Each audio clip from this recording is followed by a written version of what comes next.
ওম শান্তি 14/11/2024 মুরলি। বাবা বলছেন, মিষ্টি বাচ্চারা, এই চোখ দিয়ে যা কিছু দেখতে পাওয়া যাচ্ছে একে দেখেও দেখো না। এসবের থেকে মমতা সরিয়ে নাও, কারণ এতে আগুন লাগবে। প্রশ্ন: ঈশ্বরীয় গভর্নমেন্টের গুপ্ত কর্তব্য কোনটি, যা দুনিয়া জানে না? উত্তর: ঈশ্বরীয় গভর্নমেন্ট আত্মাদের পবিত্র করে দেবতায় পরিণত করে। এটা হলো খুবই গুপ্ত কর্তব্য, যেটা মানুষ বুঝতে পারে না। যখন মানুষ দেবতা হয় তখন তো নরকবাসী থেকে স্বর্গবাসী হতে পারে। মানুষের সমস্ত ক্যারেক্টার বিকার খারাপ করে দিয়েছে। তোমরা এখন সবাইকে শ্রেষ্ঠ ক্যারেক্টার বিশিষ্ট বানানোর সেবা করছো। এটাই হলো তোমাদের মুখ্য কর্তব্য। ওম শান্তি। যখন ওম শান্তি বলা হয় তখন নিজের স্বধর্ম আর নিজের গৃহ স্মরণে আসে। তবে গৃহে তো বসে পড়ে না। বাবার বাচ্চা হলে তো অবশ্যই স্বর্গের উত্তরাধিকারও স্মরণে আসবে। ওম শান্তি উচ্চারণেও সমগ্র জ্ঞান বুদ্ধিতে এসে যায়। আমি আত্মা হলাম শান্ত স্বরূপ, শান্তির সাগর বাবার সন্তান। যে বাবা স্বর্গের স্থাপনা করেন, সেই বাবা আমাদের পবিত্র শান্ত স্বরূপ করে তোলেন। মুখ্য ব্যাপার হলো পবিত্রতার। পবিত্র দুনিয়া আর অপবিত্র দুনিয়া। পবিত্র দুনিয়াতে একটাও বিকার নেই। অপবিত্র দুনিয়াতে 5 বিকার বর্তমান। সেই কারণে বলা হয় বিকারী দুনিয়া। সেটা হলো নির্বিকারী দুনিয়া। নির্বিকারী দুনিয়া থেকে সিঁড়ি বেয়ে নামতে নামতে আবার নিচে বিকারী দুনিয়াতে আসে। সেটা হলো পবিত্র দুনিয়া, এটা হলো পতিত দুনিয়া। রামরাজ্য আর রাবণ রাজ্য, তাই না? সময় অনুসারে দিন আর রাতের কথা বলা হয়েছে। ব্রহ্মার দিন আর ব্রহ্মার রাত। দিন হলো সুখ, রাত হলো দুঃখ। রাতে মানুষ বিভ্রান্ত হয়। জ্ঞানমার্গে কেউ রাতে বিপর্যস্তভাবে ঘুরে বেড়ায় না, কিন্তু ভক্তিকে বিপর্যস্তভাবে ঘুরে বেড়ানো বলা হয়। তোমরা বাচ্চারা এখানে এসেছো সদ্গতি প্রাপ্ত করার জন্য। তোমাদের আত্মাতে 5 বিকারের কারণে পাপ ছিল। তার মধ্যেও মুখ্য হলো কাম বিকার, যার জন্যই মানুষ পাপ আত্মায় পরিণত হয়। এটা তো প্রত্যেকেই জানে। আমি পতিত, ভ্রষ্টাচারে জন্ম হয়েছে। এক কাম বিকারের কারণে সমস্ত কোয়ালিফিকেশন খারাপ হয়ে যায়। সেই কারণে বাবা বলেন, কাম বিকারকে জিতলে পরে জগৎজিৎ নতুন দুনিয়ার মালিক হবে। তাই ভেতরে ভেতরে অনেক খুশি থাকা উচিত। মানুষ পতিত হলে তো কিছু বোঝে না। এই কামের কারণেই কত ঝঞ্ঝাট হয়, কত অশান্তি, হাহাকার হতে থাকে। এই সময়ে দুনিয়াতে হাহাকার কেন? কারণ সকলেই হলো পাপাত্মা। বিকারের কারণেই অসুর বলা হয়। এখন বাবার দ্বারা বুঝতে পারো, আমরা তো একদম কড়ির মতো ওয়ার্থ নট এ পেনি, অর্থাৎ মূল্যহীন। যেটা কাজের জিনিস না তাকে আগুনে জ্বালিয়ে দেওয়া হয়। বাচ্চারা, তোমরা এখন মনে করো দুনিয়াতে কোনো কাজের জিনিস নেই। সব মানুষের আগুন লাগবে। যা কিছু এই চোখে দেখছো সব কিছুতেই আগুন লাগবে। আত্মাতে তো আগুন লাগে না। আত্মা তো যেন ইনশিওর, অর্থাৎ বিমাতে সুরক্ষিত। আত্মাকে কখনো কি ইনশিওর করানো হয়? ইনশিওর তো শরীরকে করায়। বাচ্চাদের বোঝানো হয়েছে এটা হলো খেলা। আত্মা তো ওপরে 5 তত্ত্বের থেকেও ওপরে থাকে। 5 তত্ত্ব দ্বারাই সমগ্র দুনিয়ার সামগ্রী তৈরি হয়। আত্মা তো তৈরি হয় না।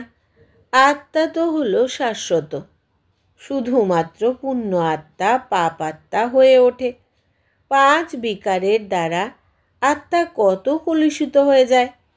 এখন বাবা এসেছেন পাপ থেকে মুক্ত করতে। বিকারের দ্বারা সমস্ত ক্যারেক্টার অর্থাৎ চরিত্র খারাপ হয়ে যায়।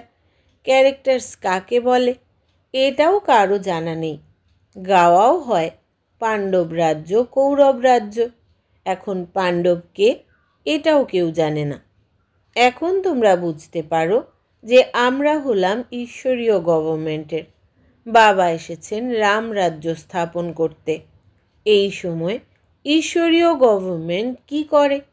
আত্মাদের পবিত্র করে দেবতায় পরিণত করে। নয়তো দেবতা আবার কোথা থেকে আসবে এটা কেউ জানে না। সেই জন্য একে গুপ্ত গভর্নমেন্ট বলা হয়। এরা তো হলো মানুষই, কিন্তু দেবতা কিভাবে হলো? কে তৈরি করলো? দেবী দেবতা তো হয়ই স্বর্গে, তবে তাদের স্বর্গবাসী কে করলো? স্বর্গবাসী থেকে আবার নরকবাসীতে পরিণত হয়, আবার নরকবাসী স্বর্গবাসী হয়। এটা তোমরাও জানতে না। আর কিভাবে জানবে? স্বর্গ সত্যযুগকে, নরক কলিযুগকে বলা হয়। এটাও তোমরা এখন বোঝো। এই ড্রামা পূর্ব নির্ধারিত।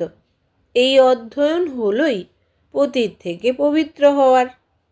আত্মাই পতিত হয়, পতিত থেকে পবিত্র তৈরি করা। এই ধান্দা বাবা তোমাদের শিখিয়েছেন। পবিত্র হলে তবে পবিত্র দুনিয়াতে যাবে। আত্মাই পবিত্র হয়ে তবে স্বর্গের উপযুক্ত হয়। এই জ্ঞান তোমাদের এই সঙ্গমেই প্রাপ্ত হয়। পবিত্র হওয়ার হাতিয়ার পাওয়া যায়। পতিত পাবন একমাত্র বাবাকেই বলা যায়। বলে, আমাকে পবিত্র করো। এই লক্ষ্মীনারায়ণ স্বর্গের মালিক ছিল। এরপর 84 জন্ম নিয়ে পতিত হয়েছে, শ্যাম আর সুন্দর। এর নামও ওই রকম রাখা হয়েছে। কিন্তু মানুষ কি এর অর্থ বোঝে? কৃষ্ণেরও ক্লিয়ার ব্যাখ্যা পাওয়া যায়। এর মধ্যে দুটি দুনিয়া করে দিয়েছে, কিন্তু বাস্তবে দুনিয়া একটি। সেটি নতুন আর পুরনো হয়। তোমরা বোঝানোর জন্য কত মাথা ঠোকো। নিজেদের রাজধানী স্থাপন করছো যে। এরাও যে বুঝেছে, বুঝতে পেরে কত মধুর হয়েছে। কে বুঝিয়েছেন? ভগবান বুঝিয়েছেন।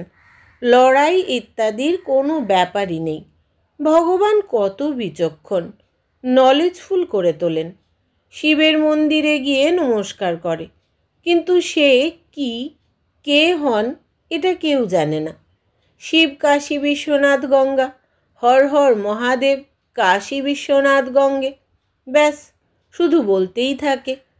এর নাম মাত্র অর্থও জানে না। বোঝালে পরে বলবে, তুমি আমাকে কি বোঝাবে? আমি তো বেদ শাস্ত্র সব পড়েছি। তোমাদের অর্থাৎ বাচ্চাদের মধ্যে যারা ধারণ করে তারা নম্বর অনুযায়ী থাকে। কেউ তো ভুলে যায়, কারণ একদম পাথর বুদ্ধি হয়ে যায়। তাই এখন যারা স্পর্শ বুদ্ধি সম্পন্ন হয়েছে তাদের কাজ হলো আর সকলকে পারস বুদ্ধি সম্পন্ন করে তোলা। পাথর বুদ্ধির অ্যাক্টিভিটিস এই রকম থাকে, কারণ হংস সারস হলো যে হংস কখনো কাউকে দুঃখ দেয় না, সারস দুঃখ দেয়। ওদের অসুর বলা হয়, পরিচিতি থাকে না। অনেক সেন্টার্সেও এরকম অনেক বিকারি এসে পড়ে, বাহানা করে আমি পবিত্র থাকি, কিন্তু সেটা মিথ্যা। বলাও হয় মিথ্যা দুনিয়া। এখন হলো সঙ্গম। কত পার্থক্য থাকে। যে মিথ্যা বলে, মিথ্যা কাজ করে, সেই থার্ড গ্রেডে পরিণত হয়। ফার্স্ট সেকেন্ড থার্ড গ্রেড হয়ে থাকে, তাই না? বাবা বলে দিতে পারেন এটা হলো থার্ড গ্রেড। বাবা বোঝান যে পবিত্রতার সম্পূর্ণ প্রমাণ দিতে হবে। কেউ কেউ বলে, আপনারা দুজনে একসাথে থেকেও পবিত্র থাকেন, এটা তো অসম্ভব। কিন্তু বাচ্চাদের মধ্যে যোগ বল না থাকার কারণে এত সহজ কথাও সম্পূর্ণভাবে বোঝাতে পারে না। ওদের কথা কেউ বোঝায় না যে এখানে আমাদের পড়ান ভগবান। তিনি বলেন, পবিত্র হলে তোমরা 21 জন্ম স্বর্গের মালিক হবে। বিরাট বড় লটারি পাওয়া যায়।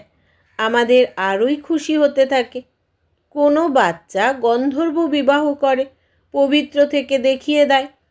দেবী দেবতারা যে পবিত্র থাকে। অপবিত্র থেকে পবিত্র তো একমাত্র বাবা করেন। এটাও বোঝান জ্ঞান ভক্তি বৈরাগ্য। জ্ঞান আর ভক্তি অর্ধেক অর্ধেক হলে আবার ভক্তির পরে আসে বৈরাগ্য। এখন এই পতিত দুনিয়াতে থাকার দরকার নেই। এই পোশাক ছেড়ে গৃহে অর্থাৎ পরমধামে ফিরে যেতে হবে। 84 জন্মের চক্র এখন সম্পূর্ণ হয়েছে। এখন আমরা শান্তিধামে যাব। প্রথম কথাই হলো আল্লাহ, এ কথা ভোলা যাবে না। বাচ্চারা এটাও বোঝে এই পুরানো দুনিয়া অবশ্যই সমাপ্ত হবে। বাবা নতুন দুনিয়া স্থাপন করেন। বাবা অনেকবার নতুন দুনিয়া স্থাপন করতে এসেছেন। এরপর নরকের বিনাশ হয়ে যায়। নরক কত বড়, স্বর্গ কত ছোট। নতুন দুনিয়াতে হলো এক ধর্ম। এখানে তো অনেক রকম ধর্ম আছে। লেখাও হয়েছে শঙ্কর দ্বারা বিনাশ। অনেক ধর্মের বিনাশ হয়।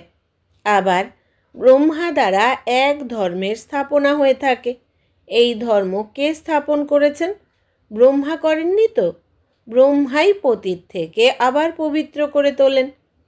আমার জন্য তো শিব বাবার ক্ষেত্রে বলবে না পতিত থেকে পবিত্র। পবিত্র হলে তবে লক্ষ্মীনারায়ণ নাম হবে। পতিত হলে তবে নাম হবে ব্রহ্মা। ব্রহ্মার দিন, ব্রহ্মার রাত। ওনাকে অর্থাৎ শিব বাবাকে অনাদি ক্রিয়েটার অর্থাৎ স্রষ্টা বলা হয়ে থাকে। আত্মারা তো আছেই আছে। আত্মাদের তো ক্রিয়েটার বলা যাবে না, সেই জন্য অনাদি বলা হয়। বাবা অনাদি তো আত্মারাও অনাদি। খেলাও হলো অনাদি। এই অনাদি ড্রামা পূর্ব নির্ধারিত। আমি আত্মার সৃষ্টিচক্রের আদি মধ্য অন্তের ডাইরেকশনের জ্ঞান প্রাপ্ত হয়। এটা কে দিয়েছে? বাবা। তোমরা 21 জন্মের জন্য পরমাত্মার হয়ে যাও। আবার রাবণ রাজ্যে অনাথ হয়ে যাও। এরপর ক্যারেক্টার্স খারাপ হতে থাকে। বিকার আছে যে মানুষ মনে করে স্বর্গ নরক সব একসাথে চলে। বাচ্চারা, এখন তোমাদের কত ক্লিয়ার বোঝানো হয়। তোমরা এখন হলে গুপ্ত। শাস্ত্রে কি না কি লিখে দিয়েছে। কত সুতো যেন জট পাকিয়ে আছে।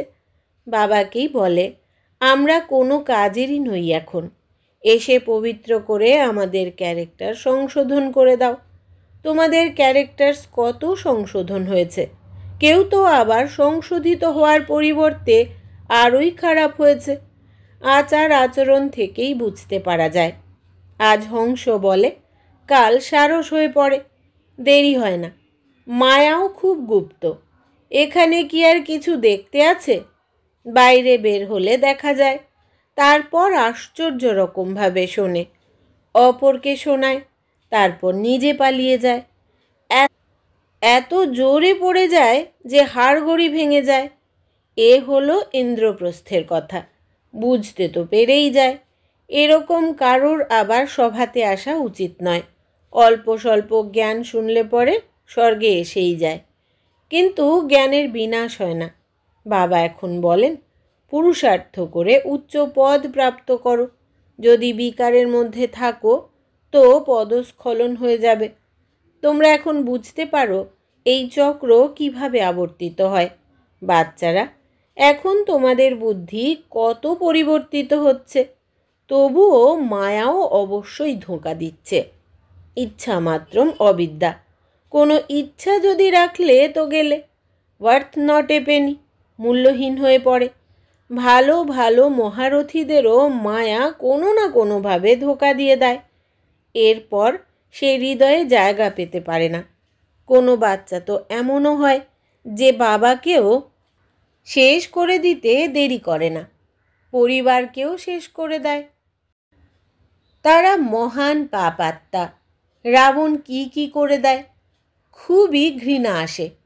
কত ডার্টি, নোংরা দুনিয়া। এর সাথে কখনো হৃদয় জুড়তে নেই। পবিত্র হতে খুবই সাহস লাগে। বিশ্বের বাদশাহীর প্রাইজ নেওয়ার জন্য পবিত্রতা হলো প্রধান। পবিত্রতার কারণে কত হাঙ্গামা হয়। গান্ধীও বলতেন, হে পতিত পাবন এসো। এখন বাবা বলেন, হিস্ট্রি জিওগ্রাফি আবার রিপিট হচ্ছে। সবাইকে ফিরে আসতেই হবে। তবে তো একসাথে যাবে। বাবাও যে এসেছেন সবাইকে গৃহে নিয়ে যেতে। বাবা না এলে কেউ ফিরে যেতে পারবে না। আচ্ছা, মিষ্টি মিষ্টি হারানিধি বাচ্চাদের প্রতি মাতা পিতা বাপ দাদার স্মরণের স্নেহ সুমন আর সুপ্রভাত। আত্মাদের পিতা তাঁর আত্মারূপী বাচ্চাদেরকে জানাচ্ছেন নমস্কার। আমরা আত্মা সন্তানেরা আমাদের আত্মা পিতাকে জানাই স্মরণের স্নেহ সুমন, সুপ্রভাত আর নমস্কার। ধারণার জন্য মুখ্য সার: 1. মায়ার ধোঁকার থেকে বাঁচতে হলে কোনো রকমেরই ইচ্ছা রাখতে নেই, ইচ্ছা মাত্রম অবিদ্যা হতে হবে। 2. বিশ্বের বাদশাহীর প্রাইজ নেওয়ার জন্য প্রধান ব্যাপার হলো পবিত্রতা। সেই জন্য পবিত্র হওয়ার সাহস ধরে রাখতে হবে, নিজের ক্যারেক্টার সংশোধন করতে হবে। বরদান: সদা স্মরণের ছত্রছায়ার নিচে মর্যাদার রেখার ভেতরে থেকে মায়াজিৎ বিজয়ী ভব। বিস্তার: বাবার স্মরণই হলো ছত্রছায়া। ছত্রছায়াতে থাকা অর্থাৎ মায়াজিৎ বিজয়ী হওয়া। সদা স্মরণের ছত্রছায়ার নিচে আর মর্যাদার রেখার মধ্যে থাকো তো কারোর সাহস নেই ভেতরে যাওয়ার। মর্যাদার রেখার বাইরে বের হও, তাই মায়াও নিজের বানানোর জন্য হুঁশিয়ার থাকে। কিন্তু আমি অনেকবার বিজয়ী হয়েছি। বিজয়মালা হলো আমাদের হিসারণিক। এই স্মৃতিতে সদা সমর্থ থাকো, তাহলে মায়ার কাছে পরাজিত হবে না। স্লোগান: সর্ব খাজানাকে নিজের মধ্যে সমাহিত করে নাও, তাহলে সম্পন্নতার অনুভব হতে থাকবে। সর্ব খাজানাকে নিজের মধ্যে সমাহিত করে নাও, তাহলে সম্পন্নতার অনুভব হতে থাকবে। আচ্ছা, আজকের সমান হচ্ছে: আমি সদা বাবার ছত্রছায়ার নিচে সুরক্ষিত। ওম শান্তি।